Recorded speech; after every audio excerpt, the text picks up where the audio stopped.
Given that that Oaktree is now $120 billion, and I understand, not all pools of money are the same. Realistically, given the size of that tanker, how much time would you really need to meaningfully adjust a portfolio? Well, first of all, I appreciate your use of the word adjust, because a lot of people who are less astute than you would say, how long would it take to go to cash?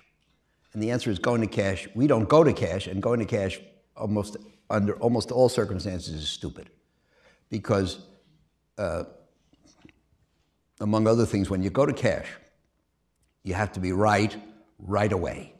Because if you go to cash and prices keep going up for a while, as they invariably will, and returns continue to be positive, you fall so far behind by being in cash that you may even jeopardize your business to stay in business. And you'll certainly jeopardize a lot of your client accounts. So, but you used the term adjust portfolios. And, if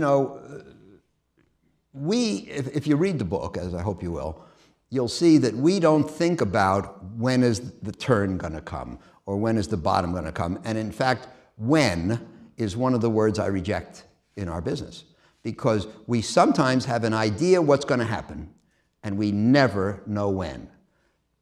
The turns that matter, you see, the market is a little bit volatile. I mean, the economy is a little bit volatile. Sometimes it's up 3, and sometimes it's up 1, and sometimes it's down 1. Company profits are more volatile because companies are leveraged, operating and financial. But market prices do this because they're driven by people, by people's emotion, by what we call human nature. And so to figure out when things are going to happen, you would have to be able to predict emotion, which is impossible. And so we don't ever think about when at Oaktree. We think, and one of my mottos is, we never know where we're going, but we sure as hell ought to know where we are. What's going on around us?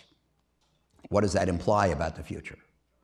And if we conclude that the present developments justify a more defensive position, then there's no time like the present. So we start, and we do what we can, and hopefully we do enough before the stuff hits the fan. And you talked about, sort of the pain associated with going to cash, and then if you engage in abstention and the market keeps going up, then obviously you underperform. And let's point out one of the most important adages in investing, that being too far ahead of your time is indistinguishable from being wrong. Absolutely, early is wrong, sure. But along those lines, has that changed over the course of the last, again, call it 25 years? No, because in order to predict and work toward and game for a relative return, now not only do you have to know what's going to happen, but you have to know how other people are going to behave in response to what's going to happen, and you have to set your game for that. So again, it sounds maybe impractical. All we try to do is the right thing.